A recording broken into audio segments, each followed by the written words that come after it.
How's it going, everyone? Once again, Sethphir here, and I wanted to share some knowledge on the topic of farming locations in New World, and just put some of this information out here to give you a bit of an idea as to where, how, and why you would want to make gold in the endgame.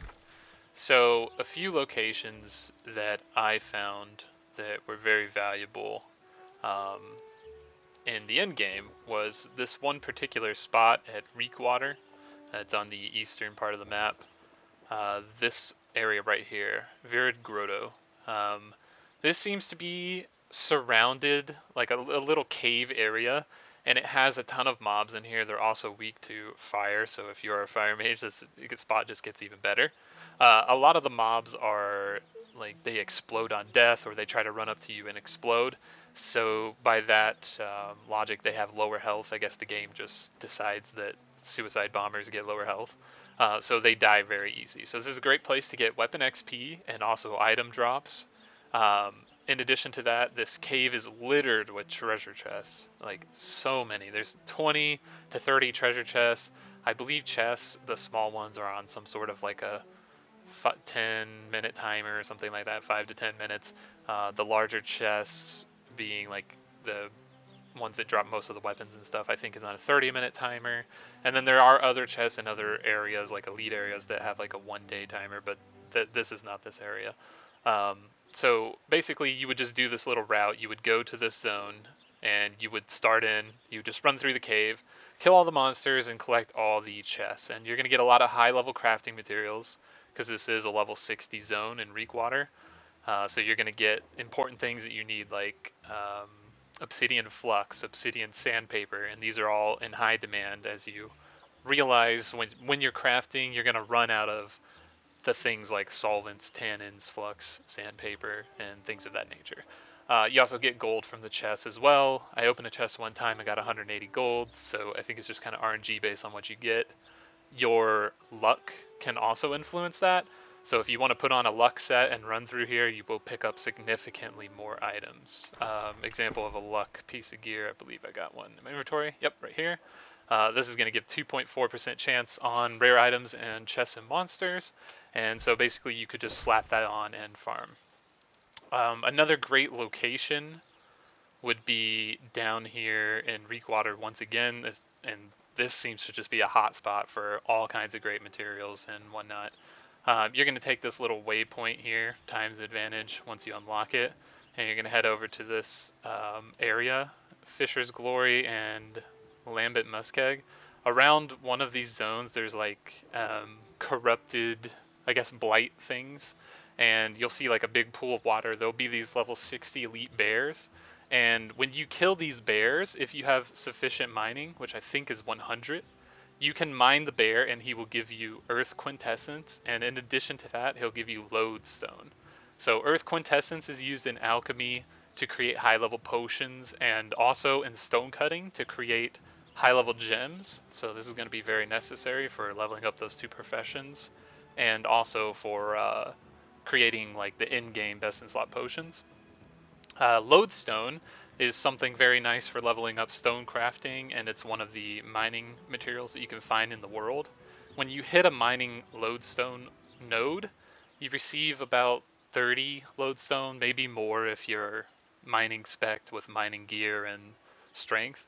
Whenever you kill one of these bears, you get 80 lodestone. So as you can imagine, it's a good way to hyper farm these type of materials. Another good spot is any of the creatures in Eden's Grove around this river area here. I don't think it has a particular name, but there are wood elemental dogs, I guess. They're like wolves, but they're made of wood around the river.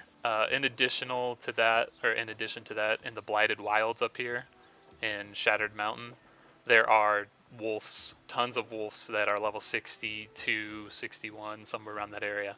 They require 100 logging to log, and if you do have it, you will receive Life Quintessence, which is a high-level alchemy material, once again, and you also get Weird Wood and other types of high-level logging materials. So, in my opinion, killing the animals that are specific to crafting, like elemental animals, seems to be better than actually farming the wood or the ore itself. Um, so with that being said, we're trying to find more of these certain elemental air animal type deals. There is, we know of a location in Great Cleave right here in this near the eastern outpost. There's a cave right here. It's called Tundra Mouth Burrow. Inside is a frost elemental wolf, and if you have enough logging, or I think actually it's mining. If you have enough mining, which is 100, again the cap for all these is 100, and I think that's just due to them being level 60. That just seems to be the requirement. You can get water essence or water quintessence, which is the high level alchemy material, and also just some additional lodestone and other ores. So this is a great place to go to.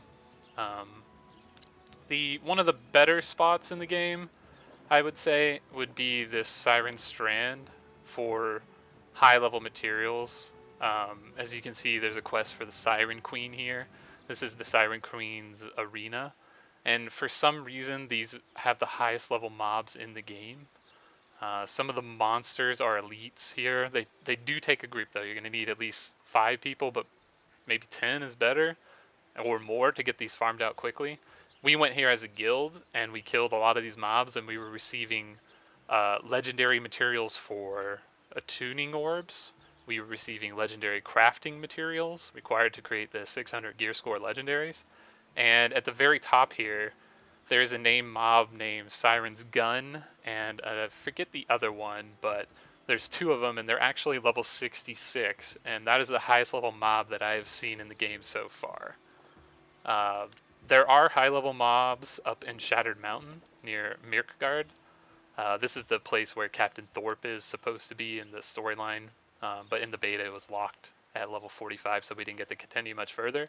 But there are a bunch of high level monsters up here, all level 63 and above usually. And this whole place is just littered with treasure chests, like this entire route. So if you can take a group of 5 to 10 up here, clear them out, and get these elite boxes, elite chests here, it's probably a good idea. But do keep in mind that elite chests are on a 1-day cooldown, so like once you do this, you're kind of locked out until tomorrow. So it may be something that you go to regularly, like daily, to kind of get these materials and whatnot. Gonna take a quick look around, but from what I saw, the only other farm would be elites in the game, which are variously located through different areas. Like, for example, there's one in this little area. He's like a wizard. He's actually part of a quest too. I believe in Evanscale, there's several bears, like in this small zone right here. There is a bear that is named level 60. There's another one on the shore over here called Daisy the Dancing Bear, which is named level 62 or something like that. But supposedly they drop jewelry and stuff. We killed them a few times. We did get legendary crafting materials from it, but we were not able to secure any of like their specific drops at the moment. Not quite sure the timer on those, but I use I forget what it was called, New World Map website or something like that, New World Map, and it will show you the location of all the elites. So that's a really good go-to because you can just kind of peek on that, and then I would target high-level elites. So once again, the high-level elites are pretty much in Siren Strand, and then at the top here in Myrkgard, these are going to be your best go-tos. And the last and probably most obvious farm would be level 65 portals. You will be receiving a lot of materials for tuning orbs from these, specifically ones that are bind on pickup that you cannot get anywhere else from the greater portals. So grabbing a group of 5 to 10 to smash these portals out efficiently will be a great place to get monetary gain. You will get Azoth, gold, and various other things. So hopefully that helps give you a little bit of insight as to what in-game farming looks like. I would also keep an eye out for fishing, because I've been hearing a lot of people getting some very nice items and lucrative furniture, high-level legendary crafting materials out of fishing. Fishing does seem to scale with zones, so once again, Reek Water being one of the highest level zones with actual water, that might be a go-to place. Haven't tried fishing in Shattered Mountain, but you could give it a shot. Let me know if you find anything great, and we will catch you guys in the next video.